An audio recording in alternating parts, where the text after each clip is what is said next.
वर्गमूल।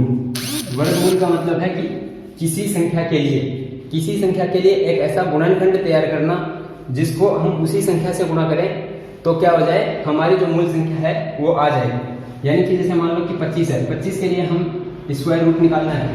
Square root निकालने का मतलब है कि कोई एक ऐसा इसका गुणनखंड निकालना है, जैसे 5 गुना 5, तो ये 5 इसका क्या हो जाएगा, इसका वर्गमूल हो जाएगा। ठीक है, तो यहाँ पे अगर आपको वर्गमूल को दर्शाने के लिए, किसी संख्या के ऊपर वर्गमूल दर्शाने के लिए हम ये करने का चिन्ह यूज करते हैं। यहाँ पे अगर 2 लिखा है तो भी इसका मतलब वर्गमूल ही होगा। इसके अलावा कोई भी संख्या लिखी है, जैसे 3 लिखा है तो इसका घनमूल होगा, और 4 लिखा है तो फिर इसका 1/4 घात होगी। तो अगर ऐसा लिखा रहता है तो इसका मतलब ये होता है कि हम इसकी 1/4 घात निकालेंगे। और 2 लिखने का मतलब यहाँ पे है 25 की घात 1/2 भी लिख सकते हैं। ये दोनों संख्याएं बराबर है, दोनों बातें बराबर हैं। और यहाँ पे हम इसको जो है डायरेक्ट 5 भी लिख सकते हैं, क्योंकि ये 5 का गुणनखंड है। तो किसी संख्या का वर्गमूल निकालना है तो वर्गमूल निकालने के लिए हमारे पास विधियां हैं। विधि हमारे पास एक विधि है गुणनखंड विधि,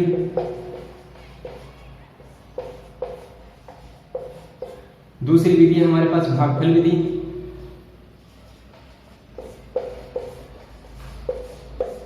और तीसरी विधि जो है हमारे पास एक है सन्निकट विधि।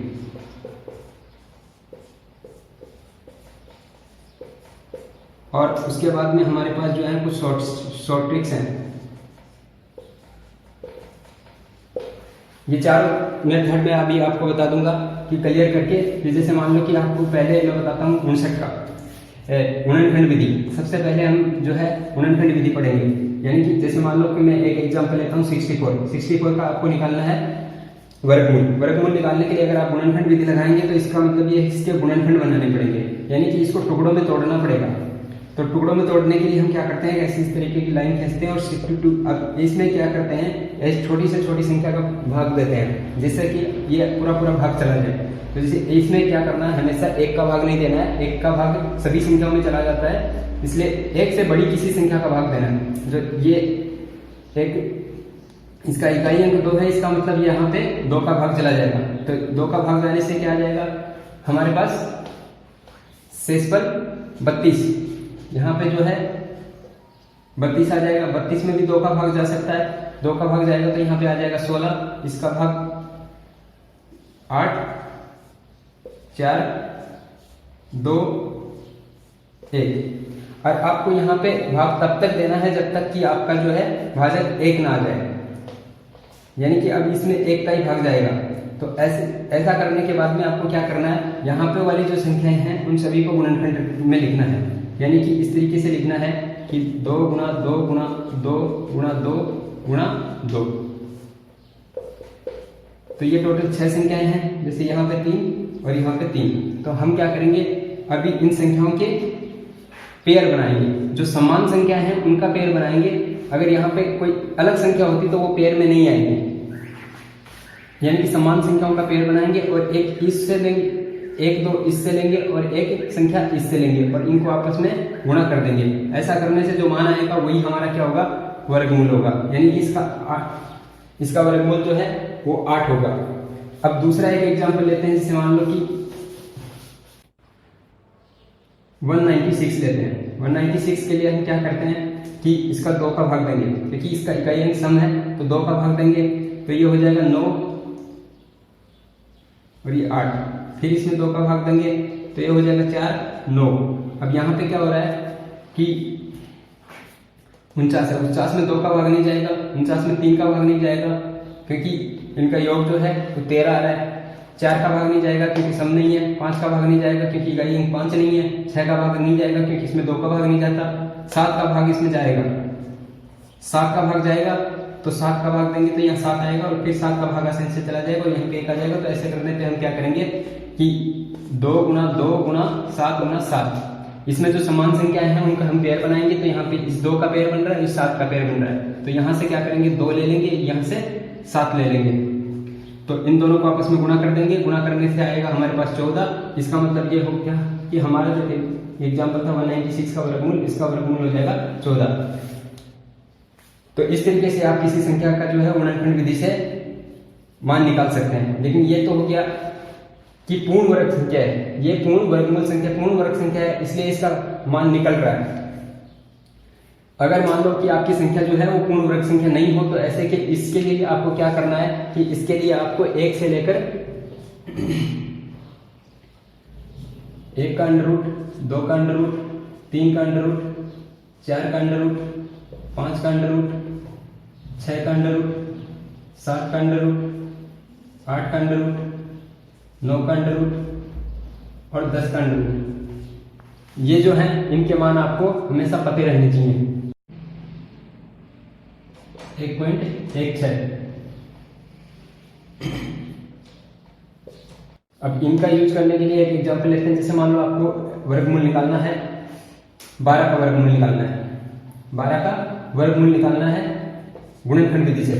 तो 12 का वर्गमूल निकालेंगे गुणनखंड विधि से, तो आप क्या करेंगे कि 12 में भाग देंगे, इसमें 2 का भाग चला जाएगा तो यहाँ पे आएंगे 6, 6 में 2 का भाग चला जाएगा, यहाँ पे आएंगे 3, तो इसके बाद में इसमें केवल 3 का भाग जाएगा, यहाँ पे आएगा 1। तो ऐसा करने के बाद में आप क्या करेंगे कि 2 गुणा 3 ऐसा है, इसका एक पेयर बन रहा है कि इसमें कोई पेयर नहीं बन रहा, तो इसके लिए क्या करेंगे, इसको इस तरीके से एक पेयर ले लेंगे और इसका अंडर रूट लिख देंगे 3।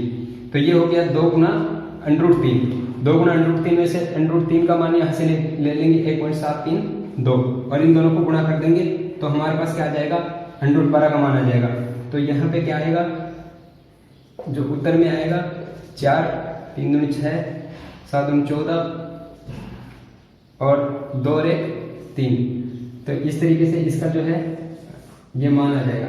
तो आपको क्या करना है कि जैसे मान लो जो संख्या यहाँ पे पेयर नहीं बन रहा है, उस पेयर का मान हम यहाँ से लिख देंगे, ये यहाँ से इसका यूज कर सकते हैं और इसका गुणा करके हम यहाँ पे इसका मान निकाल देंगे। ठीक है, तो उसके बाद में हम जो दूसरी विधि देखते हैं, भागफल विधि। दूसरी विधि जो है हमारी है भागफल विधि। इसमें जैसे मान लो कि आपको 121 का वर्ग निकालना है, 121 का वर्गमूल निकालना है। अभी इसकी जरूरत जो है वो गुणनखंड विधि में पड़ती है, इसलिए अभी इनकी जरूरत नहीं है। 121 का वर्गमूल निकालना है तो आपको सबसे पहले क्या करना है, इकाई अंक से इसको पेयर बनाने हैं, इकाई अंक से पेयर बनाने हैं। तो यानी कि इकाई अंक से यहाँ पे 1 और 2 का एक पेयर बन जाएगा और ये 1 बच जाएगा। उसके बाद में आपको क्या करना है, इस तरीके से इनको लिखना है कि 121 में यहाँ पे ये पेयर बन गया। उसके बाद आपको क्या करना है कि एक ऐसी संख्या का भाग देना है, यहाँ पे इधर से भाग देना है कि 1 में। अब 1 में 1 के अलावा किसी और संख्या का भाग नहीं जाता, तो हम क्या करेंगे, 1 में 1 का भाग देंगे और उसको उसी से गुणा करेंगे। यानी कि यहाँ 1 को 1 से गुणा करेंगे तो यहाँ पे क्या आ जाएगा, 1। ये हमारा उत्तर आ रहा है। तो 1 को 1 से गुणा करेंगे तो यहाँ पे आ जाएगा 1। इन दोनों को हम यहाँ पे जोड़ेंगे तो और यहाँ पे इसको घटा देंगे, तो 1 में से 1 घट गया, 0 हो गया। अब हमारे पास दूसरा पेयर है आगे का, तो यहाँ पे हम इन दोनों को उतारेंगे, ये हो गए 2। 1 हमारे पास आ चुका है। अब हमको क्या करना है, 21 में भाग देना है। 21 में एक ऐसी संख्या से भाग देना है कि जैसे मान लो कि मैं यहाँ पे उस संख्या को रखूंगा और उसी संख्या को मैं गुणा करूंगा। यहाँ पे अगर मैं 2 रखूंगा तो फिर 2 से गुणा करूंगा यहाँ पे, समझ रहे हो। तो इसके बाद क्या करना है, अगर मैं 3 रखूंगा तो यहाँ 3 से गुणा करना है। ठीक है, इस पूरी संख्या को 3 से गुणा करना है। तो यहाँ पे क्या करना है कि ऐसी संख्या से गुणा करेंगे कि इसका मान जो है वो इससे ज्यादा न चला जाए। तो यहाँ पे आराम से आप देखो कि 1 को 1 से गुणा कर रहा हूँ तो यहाँ पे 21 आ रहा है।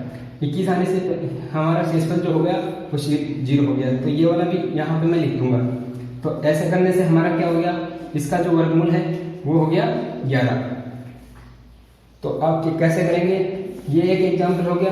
दूसरा एक एग्जाम्पल लेते हैं, मान लो दूसरा एक एग्जाम्पल लेते हैं 1225। इसका आपको निकालना है वर्गमूल निकालना है आपको।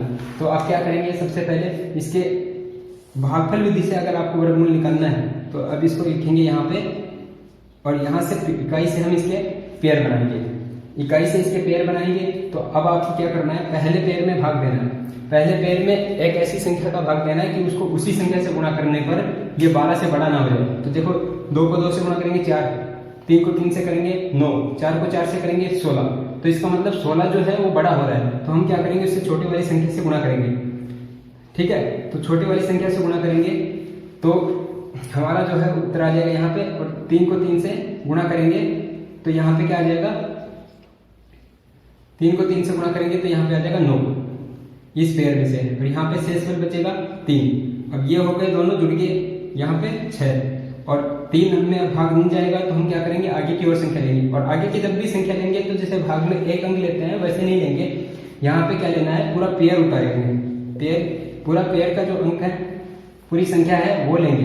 अब आपको देखना है, देखो यहाँ पे इसका जो ये अंक है उसका स्थानीय मान कितना है, 300। अब यहाँ पे हम कोई संख्या लेंगे तो इसका स्थानीय मान ये 2.5 अंक हो जाएगा, 2.5 अंक से इसका स्थानीय मान 60 होगा। 300 में 60 का भाग देंगे तो यहाँ पे देखो 5 तक बन रहा है, तो 6 5 30 यानी 300 हो जाएगा। तो ऐसा करने से क्या होगा कि इसको गुणा करके देखते हैं, ये अगर उतना आता है तो ठीक है, नहीं तो इससे छोटी वाली संख्या से गुणा करेंगे या फिर एक बार बड़ी वाली संख्या से गुणा करेंगे। तो 5 पंजे 25 और 5 पंजे 25 का 5 और 6 पंजे 30, 30 और 2 हाथ पाई यानी कि 32। यहाँ पे पूरा पूरा मान आ रहा है, इसका मतलब हमारा शेषफल हो गया 0, ये वाला अंक यहाँ पे उतार देंगे तो हमारा जो इसका वर्गमूल आ जाएगा वो आ जाएगा 335। अब मान लो कि आपके पास एक ऐसी संख्या है, इसी संख्या को जैसे मान लो कि मैं, ये तो पूर्ण वर्ग संख्या है, इसी संख्या को मैं ऐसे लिख देता हूं कि आपको 245 का वर्गमूल निकालना है, 245 का वर्गमूल निकालना है। तो ये निश्चित है कि अगर ये इसके पास की संख्या है तो ये पूर्ण वर्ग संख्या नहीं होगी। पूर्ण वर्ग संख्या नहीं है तो हम इसका वर्गमूल कैसे निकालेंगे कि हमको जो है, हमारा सवाल है कि 1245 का वर्गमूल निकालना है और वो भी भागफल विधि से। तो कैसे करेंगे, भागफल विधि से इसका वर्ग निकालेंगे तो यहाँ पे लिखेंगे 1245, 1245 को बनाएंगे पेयर। दूसरा काम हो गया पेयर बनाने का। पेयर बनाने के बाद में हम क्या कर रहे हैं, पहली संख्या में हम एक ऐसी संख्या से भाग गुणा करेंगे कि उस संख्या का वर्ग जो है वो इस संख्या से बड़ा ना हो। तो हम 3 का वर्ग करेंगे तो 9 आएगा, 4 का वर्ग करेंगे तो 16 आएगा, इसका मतलब हम 3 का वर्ग करेंगे तो 3 का यहाँ पे वर्ग करेंगे तो आएगा 9। इन दोनों को यहाँ पे जोड़ेंगे, यहाँ पे हमारे पास जो उत्तर में आती जा रही है एक संख्या, जिस संख्या को ऊपर नीचे लिख रहे हैं वही हम यहाँ पे लिखेंगे। तो ऐसा करने से हमारे पास यहाँ पे 3 शेषफल बच गया, 3 शेषफल बच गया और ये इनका जोड़ा हो गया। तो उसके बाद में हम यहाँ पे है 45 आ गया।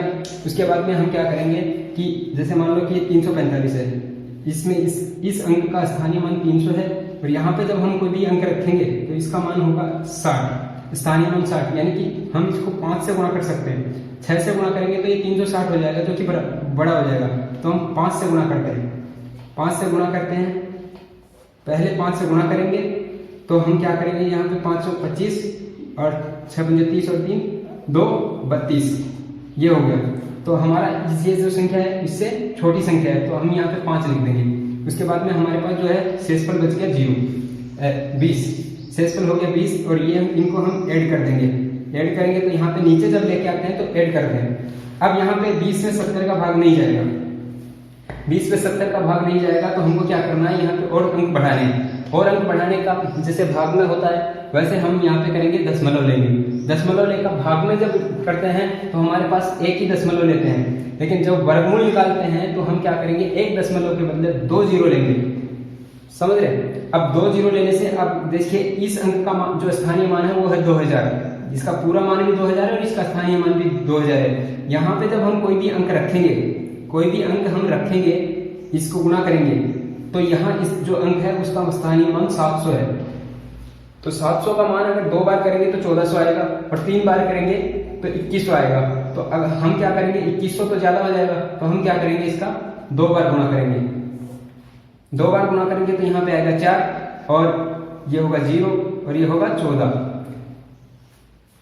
तो यहाँ पे जो है वो दो रख लेंगे। उसके बाद में यहाँ पे इसको घटाएंगे और इसको जोड़ेंगे तो यहाँ पे हो जाएगा 704। यहाँ पे इसको घटाएंगे तो ये हो जाएगा 6, ये हो जाएगा 9, ये हो जाएगा 596। अब हमारे पास 704 जो है वो इसका भाग नहीं जाएगा तो हमको क्या करना है, फिर से यहाँ पे 0 लेना है। 0 हम लेंगे तो ग्रुप में लेंगे तो यहाँ पे क्या करेंगे, यहाँ पे किसी संख्या का, अब इसका देखो स्थानीय मान जो है वो कितना हो रहा है, इसका स्थानीय मान जो है वो 50,000 हो रहा है, समझ रहे हो। और इसका स्थानीय मान अगर हम यहाँ रखेंगे कुछ भी, तो इसका स्थानीय मान जो होगा 7 होगा। तो हम यहाँ पे क्या करेंगे, 7 7 49, तो 49 का इसको 7 से गुणा करेंगे, 7 से गुणा करेंगे तो क्या आएगा 49, 9 7 चौक 28 और 4 32 और 0 यानी कि 3 7 7 49, ये मान आ गया। अगर आप इसको 8 से गुणा कर दे तो ये मान छोटा है। अब 8 से भी करके देख लेते हैं। अगर इसको 8 से गुणा करते तो क्या आता, 8 × 64 हाथ पाई 6, 8 चौक 32 6 38 और ये और 8 7 56, ये भी इससे मान छोटा है। तो हम क्या करेंगे, ये अब इससे मान छोटा हो गया तो हम यहाँ पे 8 ले लेंगे और ये इसको जोड़ देंगे और इसको यहाँ पे गुणा कर देंगे। गुणा करके मान जो है वो इधर आ गया। अब यहाँ पे हम क्या करेंगे, इसको घटा देंगे, इसको घटाएंगे तो हमारे पास जो है मान आ जाएगा 1 2 3, ये हमारे पास और शेष बच गया। लेकिन हमारे पास जो है वो 2 दशमलव तक उत्तर आ चुके हैं, यानी कि इसका जो वर्गमूल होगा वो लगभग इतना ही होगा। ठीक है, तो इस तरीके से आप जो है वो भागफल विधि से किसी भी संख्या का वर्गमूल निकाल सकते हैं। अब हमारे पास एक जो है विधि है सन्निकट विधि। सन्निकट विधि से हम किसी संख्या का पूर्ण वर्गमूल तो नहीं निकल पाएगा, पर उसके आसपास की संख्या का वर्गमूल निकल जाएगा। जैसे मान लो कि आपको किसी भी संख्या का वर्गमूल निकालना है 15, तो आपको क्या करना है, यहाँ पे मैं जो विधि बढ़ा रहा हूँ वो है तीसरी विधि, सन्निकट विधि। सन्निकट विधि, इसमें क्या करना है, जैसे मान लो कि आपको √15 का वर्गमूल निकालना है, तो आपको क्या करना है, यहाँ पे जो संख्या दी हुई है उसको ऐसे टुकड़ों में तोड़ना है कि उसमें से एक अंक जो है पूर्ण वर्गमूल, चाहे वो जोड़ने से आए चाहे वो घटाने से आए। तो मैं इस 15 को ऐसे लिख सकता हूँ 16 - 1 लिखूंगा तो भी ये 15 ही रहेगा। तो अब आपको क्या करना है कि यहाँ पे जो इसका जो फॉर्मूला है वो आपको क्या करना है, ये x + -y इस तरीके से करना है। यहाँ पे एक संख्या जो है वो पूर्ण वर्ग संख्या होगी x, तो यहाँ पे ये हो जाएगा √x ± y बटे 2√x, 2√x, ये वाला फॉर्मूला हम लगाएंगे। तो इससे क्या हो जाएगा, जैसे मान लो कि इसको मैंने ये लिख दिया 16 - 1, 16 - 1 का मतलब 16 का वर्गमूल यानी कि 4, यहाँ पे माइनस है तो मैंने माइनस लिया, 1 बटे यानी कि y बटे इसका दुगना यानी कि 2 × 4, ठीक है। तो 4 - 1 बटे 8, 4 - 1 बटे 8, 1 बटे 8 का मान होता है कितना, -0.125, यानी इतना घटा देंगे इसमें से तो ये हो जाएगा 3.8785। तो ये जो है वो √15 का मान आ जाएगा, ठीक है। इस तरीके से आप मान निकाल सकते हैं। दूसरा एक उदाहरण लेता हूं, मान लो कि आपको √10 का मान निकालना है, √10 का मान निकालना है। √10 का मान निकालना तो आप क्या करेंगे, इसको 2 भागों में तोड़ेंगे, इसको आप 9 + 1 लिख सकते हैं। 9 + 1 में 3 का वर्गमूल हो जाएगा इसका 1, और यहाँ पे मैंने प्लस का साइन लिया है इसलिए यहाँ पे प्लस ले रहा हूँ, और ये 1 बटे में इसका जो दुगना होगा वो लिखूंगा। तो क्या आ जाएगा 3 + 0.166, तो ये हो जाएगा 3.166 इसका आंसर, यानी कि √10 का मान, ठीक है। ऐसे ही आप किसी और संख्या का वर्गमूल निकाल सकते हैं। जैसे मान लो कि आपको √17 का मान निकालना है, √17 का मान निकालना है। √17 का मान को आप ऐसे लिखेंगे 16 + 1, 16 + 1 को आप क्या लिख सकते हैं, 4 + 1 बटे 8, यानी कि ये इसका दोगुना है, इसका 2 टाइम्स है, 2 टाइम्स है इसका, तो ये हो जाएगा 4 + 1 बटे 8 का मतलब 0.125, यानी कि ये हो जाएगा 4.125। तो इस तरीके से √17 का मान आप जो है निकाल सकते हैं। अगर मान लो कि आपको √26 का मान निकालना है, √26 का मान निकालना, तो आप क्या करेंगे, इसको √25 प्लस 1 करेंगे, 25 प्लस 5 प्लस 1/5 यानी कि ये हो जाएगा 5.1। ठीक है, ये √26 का वर्गमूल आ जाएगा। अगर आपको निकालना है √24 का मान, √24 का मान, तो इसको क्या करेंगे, √25 माइनस 1 करेंगे, 25 माइनस 1 यानी कि 1, 25 माइनस यहाँ पे चिन्ह लेंगे, यहाँ पे माइनस तो माइनस लेंगे और 1/10, तो यहाँ पे आ जाएगा 5 माइनस 0.1 यानी कि 4.9। तो ये हो जाएगा √24 का वर्गमूल। इस तरीके से आप सन्निकट विधि से आप किसी भी संख्या का, अपूर्ण संख्या का जो है वर्गमूल निकाल सकते हैं। ठीक है, और उसके बाद में आपको 100 ट्रिक्स बताते हैं कि आप किस तरीके से किसी संख्या का जो है वर्गमूल निकाल सकते हैं। लेकिन 100 ट्रिक जो है वो केवल पूर्ण वर्ग संख्या पर ही, पूर्ण वर्ग संख्या पर ही काम करेगी। और पूर्ण वर्ग संख्या को 100 ट्रिक से निकालने के लिए आपको क्या करना है, सबसे पहले 10 तक के वर्गमूल संख्याओं का पता होना चाहिए, वर्गमूल संख्याओं का पता होना चाहिए। और हमको क्या करना है, उन संख्याओं की इकाई अंक का इस्तेमाल करना है। यानी कि जैसे मान लो कि 1 है, 1 का स्क्वायर 1, 2 का स्क्वायर 4, 3 का स्क्वायर 9, 4 का स्क्वायर 16, 16 में से हमको लेना है 6। यानी कि हमको क्या करना है, यहाँ पे इकाई अंक से मतलब है, हमको इकाई अंक से मतलब रहेगा। यानी कि 5 का स्क्वायर 25, 25 में से हमको क्या करना है, इकाई अंक लेना है। 6 का 36 में 6, और 7 का स्क्वायर 49, 49 का मतलब 9, 8 का स्क्वायर 64, 64 का मतलब 4, 9 का स्क्वायर 81, 81 मतलब 1, 10 का स्क्वायर 100, 100 का मतलब 0। तो इस तरीके से आपको ये वाली टेबल जो है वो अच्छी तरीके से याद करनी है। उसके बाद में आप किसी भी संख्या का वर्गमूल निकाल सकते हैं। जैसे मान लो कि मैं आपको एक एग्जांपल देता हूं कि ये कोई संख्या है, इस संख्या का आपको पूर्ण वर्ग निकालना है। पूर्ण वर्ग निकालना है तो इसके लिए क्या करना है आपको, कि इसको पेयर में बनाना है, इसको 2 टुकड़ों में तोड़ना है।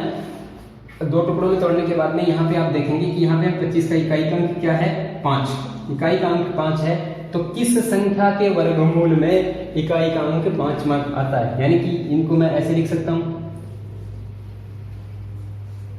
यहाँ पे, यानी कि 1 का वर्गमूल 1, √4 का वर्गमूल 2, इस तरीके से लिख सकता हूं। तो मैं जब वर्गमूल निकालूंगा तो 5 जो है किसके वर्गमूल में आएगा, यहाँ पे 5 केवल इसी संख्या में आएगा, तो मेरा इकाई जो अंक होगा वो 5 होगा।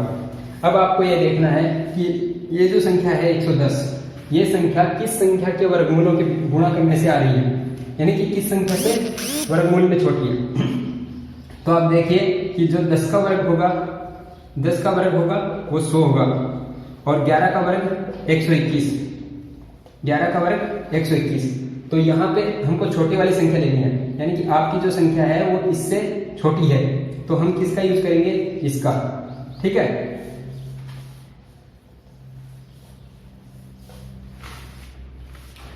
तो यहाँ पे हम किसका यूज करेंगे, 10 का। तो एक अंक हो जाएगा 10 और दूसरा अंक हो जाएगा हमारा 5, यानी कि ये जो है वो 105 का वर्गमूल है। ठीक है, उसके बाद अलावा मैं आपको एक दूसरी संख्या बताता हूँ। जैसे मान लो कि आपको 64 है, 64 का वर्गमूल निकालना है, इस विधि से निकालना है। 64 का इस विधि से आप निकालेंगे तो इकाई अंक देखेंगे, इकाई अंक हमारा 4 है। तो 4 में से यहाँ पे आप 4 देखिए कहाँ कहाँ पे 4 आ सकता है।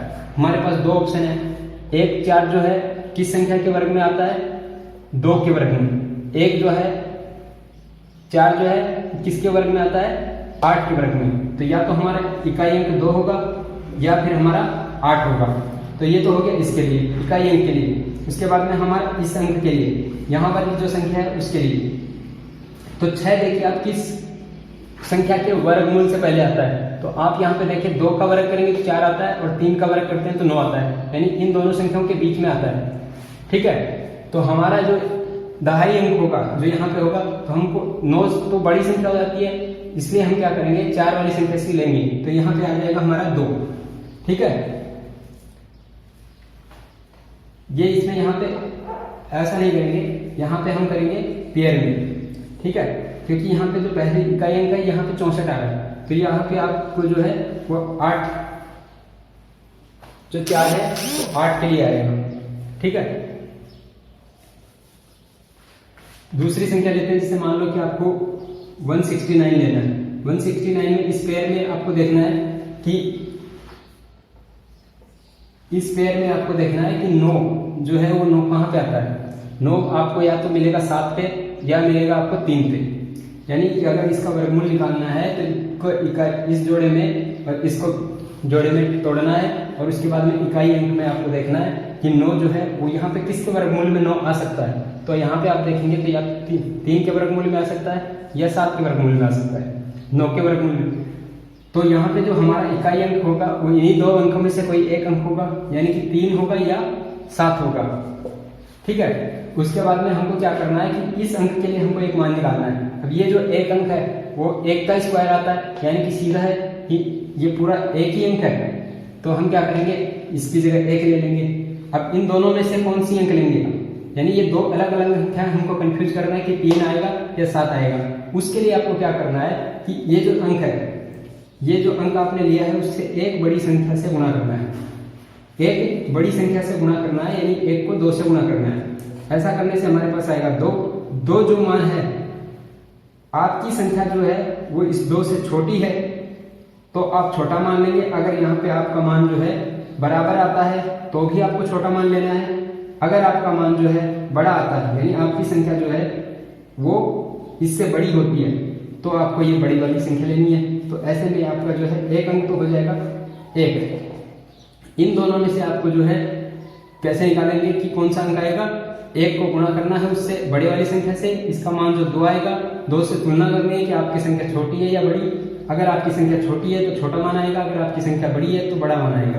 तो यहाँ पे आपकी संख्या 1 है, गुणा करने से 2 आ रहा है, आपकी संख्या छोटी है तो हम ये छोटी वाली संख्या लेंगे, ठीक है। इस तरीके से आप जो है इसका गुणा निकाल सकते हैं। जैसे मान लो कि दूसरा एक एग्जाम्पल लेता हूँ 625। 625 में इसका वर्गमूल निकालना है। 625 में इस पेयर में आपको देखिए कि 5 केवल 5 में आ सकता है, 5 केवल 5 में आ सकता है, यानी कि हमारा इकाई अंक तो 5 होगा, निश्चित हो गया। अब उसके बाद में 6 जो है वो किसके वर्गमूल में आता है, यानी इन दोनों के बीच में है, यानी कि जब वर्गमूल साइड में लेंगे तो इन दोनों के कहीं बीच में होगा, तो इन दोनों के कहीं बीच में होगा तो हम इन दोनों में से जो है छोटी वाली संख्या लेंगे 2, छोटी वाली संख्या 2 लेंगे। तो हमारे पास यहाँ पे कोई कंफ्यूजन नहीं है, एक ही अंक है, इसलिए हमारा इकाई अंक जो है वो 2 हो जाएगा, दहाई अंक 2 हो जाएगा, यानी इसका वर्गमूल। अगर आप इस तरीके से लेंगे कि जैसे मान लो कि आपको 841 का वर्गमूल लेना है, 841 का वर्गमूल लेना है, तो इसके लिए ये यहाँ पे आप देखेंगे पेयर, ये इस पेयर में इकाई अंक 1 है। इकाई अंक आप कहाँ पे मिल सकता है, या तो इकाई अंक जो आपका वर्गमूल में जो आएगा वो या तो 1 होगा या फिर 9 होगा, ठीक है। तो इन दोनों में से 1 होगा। अब आपको ये संख्या 8 जो है वो आपको 4 और 9 के बीच में मिल रही है, यानी कि किसके वर्गमूल के बीच में मिल रही है, 2 और 3 के बीच में। तो 2 और 3 में से हम क्या लेंगे, छोटे वाली संख्या, ठीक है। हमारा ये वाला अंक तो हो गया 2। उसके बाद में छोटे वाली संख्या, और इन दोनों में से कौन सी संख्या लेनी है, इन दोनों में से जो इकाई अंक कौन सा बनेगा, उसके लिए आपको क्या करना है कि ये जो आपने अंक लिया 2, उससे एक बड़ी वाली संख्या से गुणा कर देंगे, तो गुणा करने से आएगा 6। आप देखिए आपका अंक था 8, यहाँ पे आ रहा है 6। 8 आपका जो है वो बड़ा है और 6 यहाँ पे छोटा है, तो बड़ा होने पे आप क्या करेंगे, बड़े वाली संख्या लेंगे। तो यहाँ पे 9 ले लेंगे, तो इसका वर्गमूल जो होगा वो 29 हो जाएगा, ठीक है। इस तरीके से जो है आप ये शॉर्ट ट्रिक से आप किसी पूर्ण वर्ग संख्या का वर्गमूल निकाल सकते हैं। अब कौन सी संख्या पूर्ण वर्ग है और कौन सी संख्या पूर्ण वर्ग नहीं है, इसका कैसे पता लगाएं, यानी कि पूर्ण वर्ग संख्या, परफेक्ट स्क्वायर रूट और नॉन परफेक्ट स्क्वायर रूट का पता लगाना।